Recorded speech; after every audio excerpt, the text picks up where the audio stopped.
we have a crazy college football season coming to an end. What is true about this college football season? Here's what I think is true that I know to be true about college football is the truth of this year's SEC. What we witnessed is an example of the depth of this conference top to bottom. But two things can be true. The top of the Big Ten is the most dominant out there, but the weekly grind of the SEC schedule is the most difficult. There are 4 games that determine the Big Ten. So here's what I think is true that I know to be true about college football this year when it comes to the two major players for conferences, the Big Ten and the SEC. What we saw on Saturday in 2 different venues, one in College Station, Texas, and the other in Oxford, Mississippi, is the truth of this year's SEC, which pisses off people who aren't fans of the SEC. But here's the truth. What we witnessed is an example of the depth of this conference top to bottom. You're not getting this in the Big Ten. I know that South Carolina completely choked away an unprecedented lead. That had never happened before in the annals of the Southeastern Conference. Had a team blown a 27-point plus lead in the second half. And that is exactly what South Carolina did on Saturday.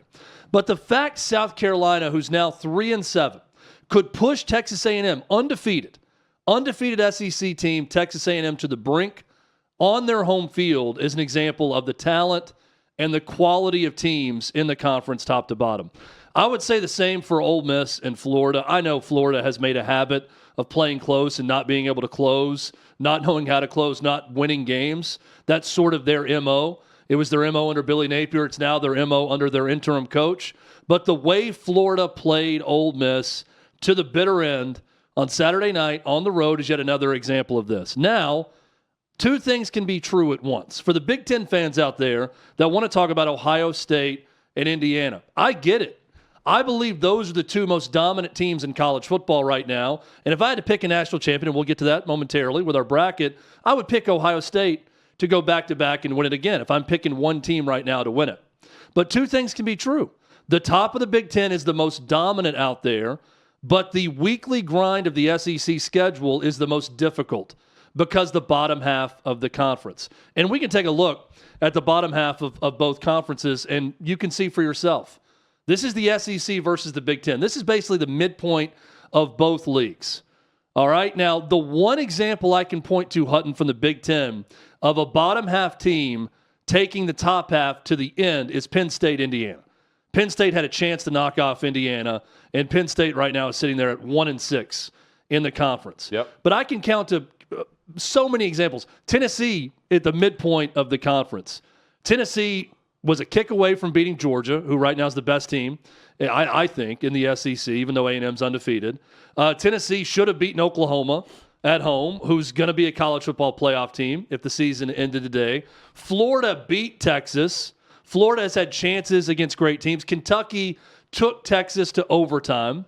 Auburn took Vanderbilt, a playoff hopeful, to overtime on the road. South Carolina could have beaten Alabama, could have beaten Texas A&M. Arkansas is 2-8 overall.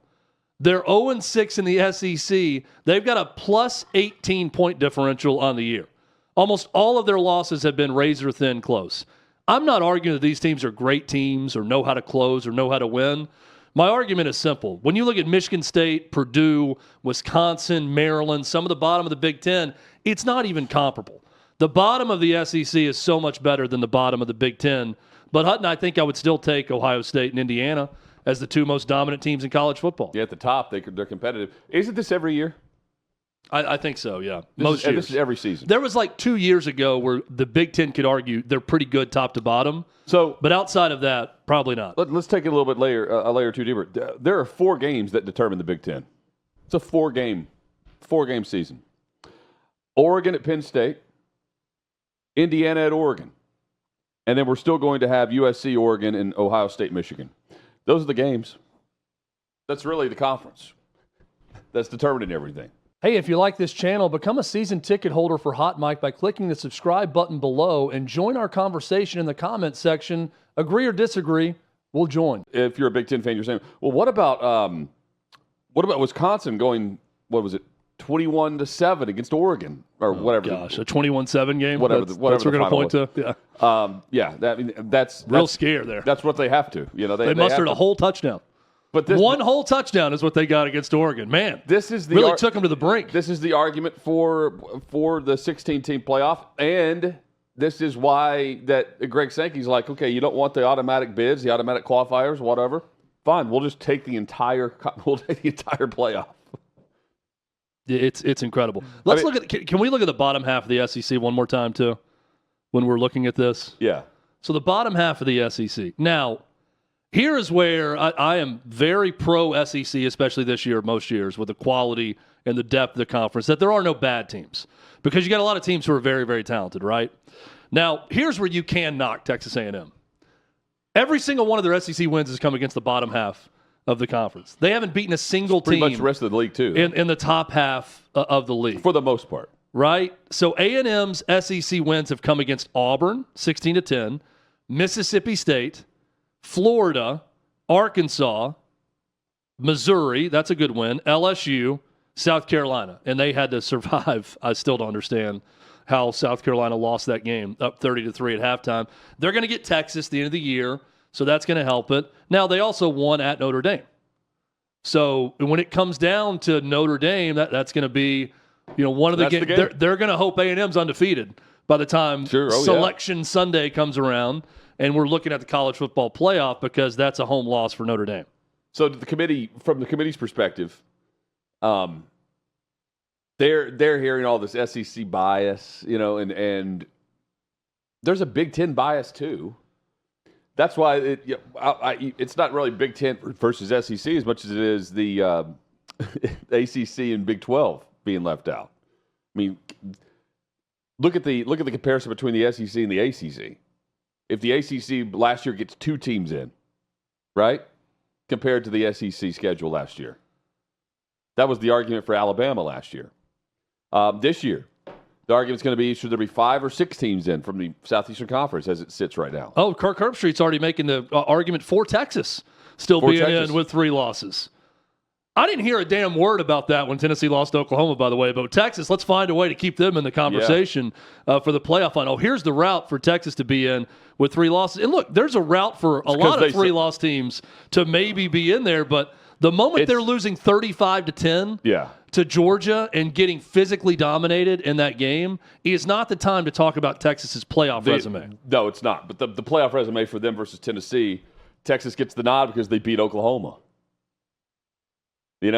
Yeah, that's a good win, and it's a neutral site win. They both lost to Georgia. That's what sucks is like you have the head-to-head to compare. Unlike in the Big Ten, where you've got ACC's the same way, where you've got so many different teams and no one's playing each other on any given year. Meanwhile, the depth of the SEC, even though you're not playing every single team every year, it allows you to make more of a resume for yourself. Yeah, and the SEC hater out there will say, oh, yeah, when these bad teams in the SEC play the top of the league, it's always about depth, and these teams aren't really bad, and they've got a lot of talent, and yada, yada, yada, which is true, by the way, that statement. Now, here's where the detractors will come in and say, well, what about when Georgia Tech is taken to the brink by Boston College, who was 0-7. Boy, that shows the depth of the ACC. The very top of the conference almost loses on the road to the very bottom of the conference. No, that shows that Georgia Tech's not that good. Georgia Tech's a nice story. Georgia Tech's not a dominant team, and Georgia Tech's not very good. There's a difference when you look top to bottom SEC versus top to bottom ACC or top to bottom Big Ten. I think that's more a statement of the weakness of the top of the ACC right now. Yeah, with Georgia Tech, Virginia, Pitt, who had never had a chance on Saturday at home against Notre Dame. Never had a chance. Let's also say, in order for the SEC, to be considered for the playoff chat, you've got to it's not about beating up on what is a solid middle to bottom part of your league. You've got to get a win in the top half. You got to get a win in the upper crust. You can't just feast on, the middle class of your conference. The teams that are going to be in the college football playoff from the Southeastern Conference are going to have a win against one of those quote-unquote top teams in your conference. That's what you can't just take wins over Mississippi State, Arkansas, and put Texas in there. Any 3-loss or more, that's just the line of demarcation this year. Hell, 2 losses, for instance. Vanderbilt comes to mind. Vanderbilt's got to have one of those wins. They don't right now. Mm-hmm. That's going to keep them out of the playoff. I mean, to have any chance, Hutton, and you illustrated this last week, Tennessee's got to beat Florida. Has to. On the road. But then you have to have a win against a team that's 8-4 at the end of the year and not 7-5, because then you just got a collection of 5 lost teams as your best win. By the way, Vandy, I was looking at the ESPN FPI, the ESPN chances to make the playoff before the show. Vandy has not played a game in 2 weeks, and they've gone down 12% with their chance, even if they win out. Right now, ESPN gives them a 34% chance to make the playoff, even if they win out. Even with 2 wins. That Oklahoma win over Bama was crushing to Vandy. Well, so was the Oklahoma win over Tennessee. Yes, I said it at the time. Like that was to me, that was their death knell, because they needed Tennessee to continue to be in the upper shelf. They needed that to be a play-in game for both. It had to be an upper shelf game. And right now, it's just you're determining whether or not Vanderbilt's going to have a 10-win season. Is really what the game's going to be about. And Hutton, how much more interesting now is the Iron Bowl for Alabama and Auburn. I mean, DJ Durkin has a chance to end Alabama's season, which we did not think was going to be the case going into that one. And Oklahoma, shout out to them. I mean, in consecutive games, they go on the road to Knoxville and Tuscaloosa and win physical games, close games down the stretch. That defense is legit. That is a playoff caliber defense. I'm not sold on the offense still, not quite explosive enough to be a real contender once they get to the playoff. But, I mean, they're a home win now against Missouri from Missouri and LSU. Both games at home to being a playoff team. I know it says Big Ten versus SEC right now on the screen. Let me just, for those looking for fair and balanced, when it comes to who's winning this battle right now, Big Ten. Ding, ding, ding. Last 2 years, knockout blows for the national championship. That's really what this game is about, especially big college football. Yep. Champion, Big Ten. And you can have the upper tier, you can have the toughest conference. When it comes down to the head-to-head matchups, where it matters in the playoff, the Big Ten is winning the argument there. During the regular season, it's a no contest. Thanks for watching. Subscribe to OutKick Hot Mic. Daily content and more at OutKick Hot Mic on YouTube.